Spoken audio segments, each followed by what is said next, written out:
Right, enough with the mindfucks. Let's just crack on with this before shit goes down and I go crazy. The bathroom is naturally huge, and the towels are kept comfortably warm on the heated rack. Like any middle-class house. I peel off my dress and drape it over the hot turkey then? That's slightly odd. I mean, she's supposedly 19, still looks 14. Oh god, rubbing my hair with a towel. It feels so good to get that wet fabric off my skin. Oh my god, I just read the second line and wondered where we were going with that. Oh my god.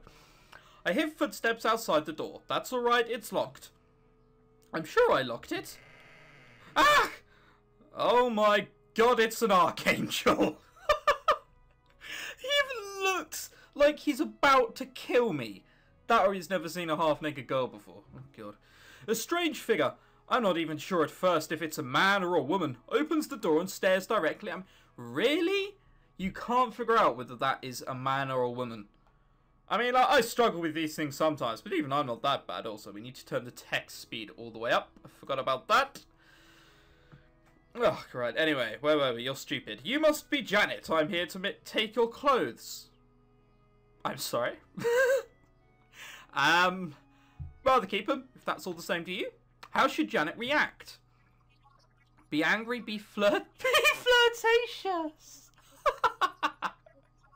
I really want that to happen. So that is what I'm going to try and make happen. Now, just the wonderful thing of trying to make this work. We will do it. It's because I think this is a stupid answer. You're not supposed to give it.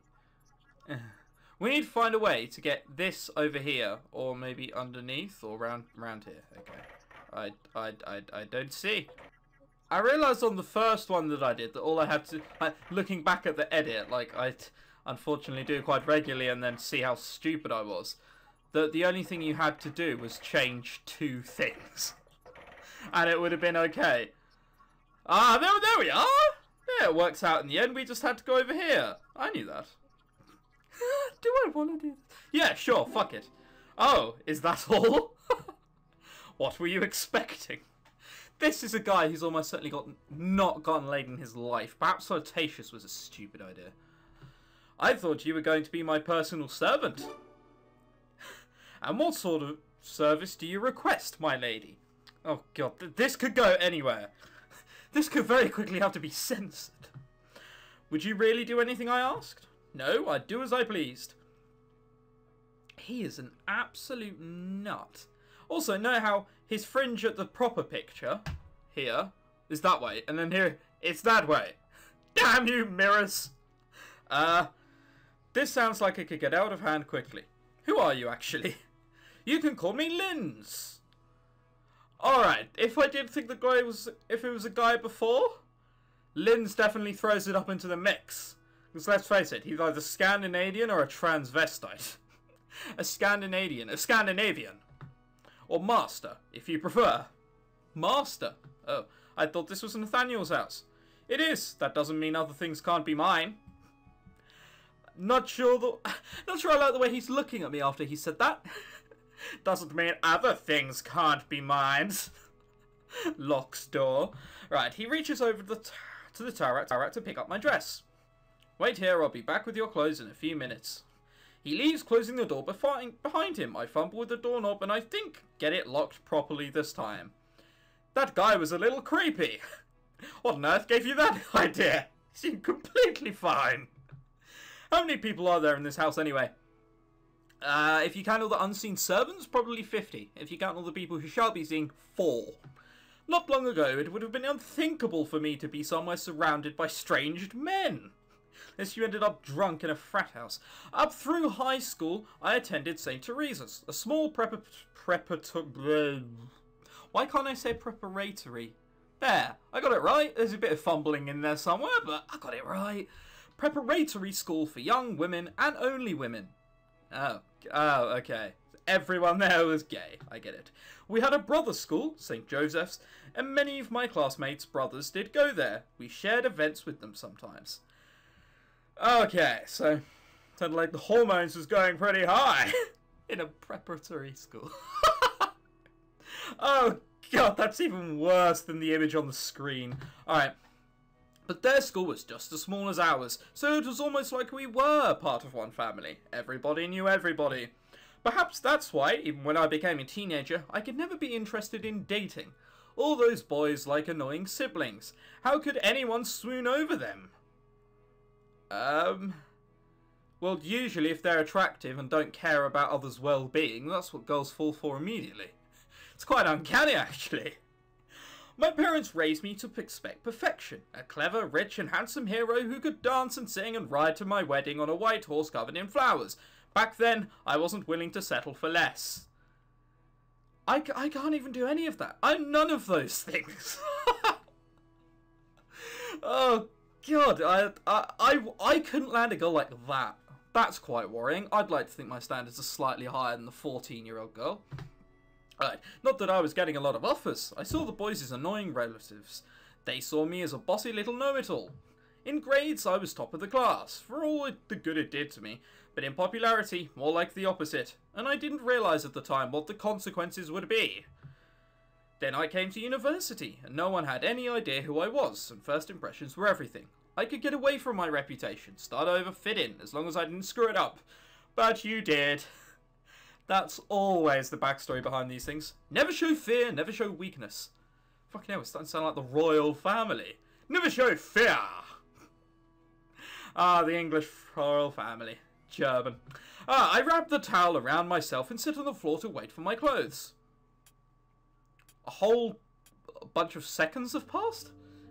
Once I'm dressed and dry, I venture downstairs and to find Bradley and Raphael waiting for me. So it's good that the white guy didn't try to rape me. That could have been bad. How do you take your tea? Milk, 1 sugar, thanks. Can I just say, beforehand, the only way I could come across as nice with someone not knocking on the bathroom door and just interrupting me and taking my clothes is if I'm flirtatious.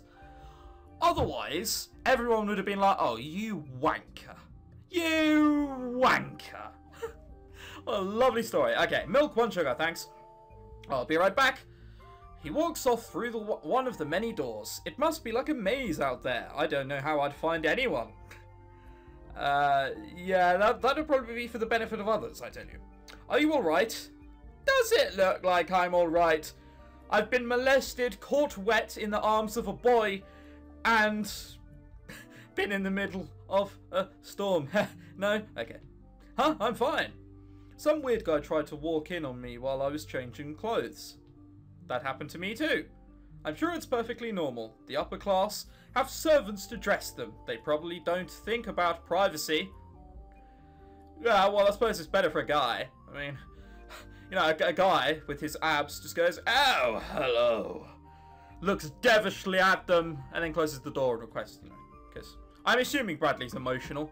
That's the only reason he's going to be with me. There's something a little strange about them. Just keep your eyes open.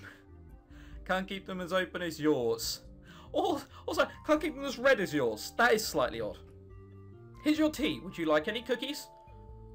I only want cookies if they're proper cookies. Like chocolate chip cookies. Because I know the Americans call cookies biscuits. And I do not want a biscuit. I would like a cookie. The word cookie, such a lovely word. Cookie. Anyway. Before I ramble on, no thanks, I don't like having sweets late at night. Ah, so it was a proper chocolate chip cookie. I want one. Damn. See? This girl and me, we're not going to get on. She doesn't like cookies. It ends there. I sip carefully at the drink, enjoying its warmth. Have you lived here long? Oh, I don't live here. We're just visiting. I'm sorry. I wonder who he means by we. Where from? We have an apartment in the city, but we moved here from the west. You have family out there? Yes. Right. He doesn't sound very assured. So, how do you know Nathaniel? He's very nice, isn't he? Not what I asked. That's a very poor way of avoiding my question. What? That completely did not answer my question. What about you? What do you do? I'm a freshman at Brook College. She's 19, isn't she? My memory's not deceiving me. She's 19 and in college? As far as I'm aware, you're in university in England. Ah, well, what did I know? Traditional system. Is that around here? Yes, it's a small liberal arts school down by the park. Art school. Of course it is. I don't know how much about colleges. I wonder how old he is. He looks like he might still be in high school or a dropout. But if he is, it would be rude to ask. Well, he has peasant clothing on, so I'd imagine he is. Are you sure you don't want any cookies or something else? Yes, I'd love a cookie. No, I think we could. No, I'd love a cookie. Why don't I get a logic puzzle for that? I'd love a cookie. Cookies would be brilliant. Right, I'll just check on things then. He hurries away into the house. It's getting pretty late, isn't it? Yes. There he is. Still in his young Hugh Hefner wannabe. Ah! Don't sneak up on us like that. Sneak up? We have all of the room covered. We just weren't being vigilant enough. There's a big difference. Sorry, I didn't mean to startle you. Oh yeah, cock, he's in England. You know what? Fuck it. I've got a middle class enough English accent to pull off getting what he says normally. I'll just speak it in my normal accent and it'll be fine. It is getting rather late and the storm shows no sign of letting up. The phones are still down and I don't expect they'll send any workers to fix the lines before morning. If you'd like, you two can spend the night here. I have plenty of spare bedrooms. Never go back to the house of a guy who's dressed in a sleeping gown. Got it, we're in his house and we did just kind of barge in. You know, I'll let you off. I'll let you off. It's because it's not the flaw of my logic there. We'd like that, thanks very much. Huh? First he was saying that there's something strange about these people, and now he wants to sleep here? Oh, I see. He wants to shag me. Typical guy. We are 19, to be fair. I mean, it's overdue, in all honesty. Whatever. I don't have a lot of choices, though. I really don't want to stand on the road alone in the dark trying to get a ride. Okay. Right then, would you like one bedroom or two? Are we gonna look at each other awkwardly? Should Janet share a room with Bradley? Hell yeah! Oh, for fuck's sake. Alright, hang on. So we can do... I think I see it already. I think. Cock. Alright, I did. Oh no, hang on. No, okay. I still don't have it. Very briefly. Just ever so briefly. I really did think I had it, but it turns out I don't. Or do I? No, definitely not. Because then I'll swivel this around like this. And, God knows. Fucking hell. I literally just done it. Can you see how far you have to go around just to fucking get that? I'm sure there's an easier way than that. But look how much you have to far go around. Look, all that. Alright, whatever. We're sharing a room, damn you. We can share. I don't want to put you in too much trouble. That is an awful excuse. That is shocking. Oh god. You have millions and millions of bedrooms, but we'll stay in one. Because we don't want to put you in trouble. Not because I'm looking to score. Whatever, Janet. As you wish. Out to the corner of my eye, I can see Bradley nodding at me in approval. He is going to be high-fiving the servants all the way there. Oh, God. Also, I thought I was nice. Why am I've done 3 things which are nice. Or 4... No, it would be 3 things which are nice. So why am I only just gone back into accept? Whatever, I didn't see last time. Nathaniel shows us to what's obviously a spare bedroom. It's clean and well presented, but very plain. Sorry, we should ask for a Picasso to be hung on the wall. There are some pyjamas under the duvet. They should be large enough to fit. We won't be needing them. You know where the bathroom is, and you shouldn't need anything from the rest of the house, alright? Yes, we're fine. I'll see you in the morning then. Pleasant dreams. He closes the door behind him. First of all, look for hidden cameras. I know how small they can be. I saw Spy Kids when I was small, so I know how technology works. As soon as he's gone, I turn on Bradley. What's with you? Wow, so much for trying to get laid. What's with you? First you were saying these people were weird and we couldn't trust them, then all of a sudden you want to spend the night? That's not quite what I said. They're strangers, that's all. It's dangerous out there in the rain. It's better off inside. Dangerous how? We'll catch a cold? Alright, that basically does have a point. Whatever. Then as long as we stick together, we can watch out for each other. Oh, are you going to watch me change? What? No! What's wrong? Am I that ugly? Of course not. I'm just not that kind of guy. You've got me in a room, alone, with no one watching, and you're not going to take advantage. I feel for you, Bradley. I really do.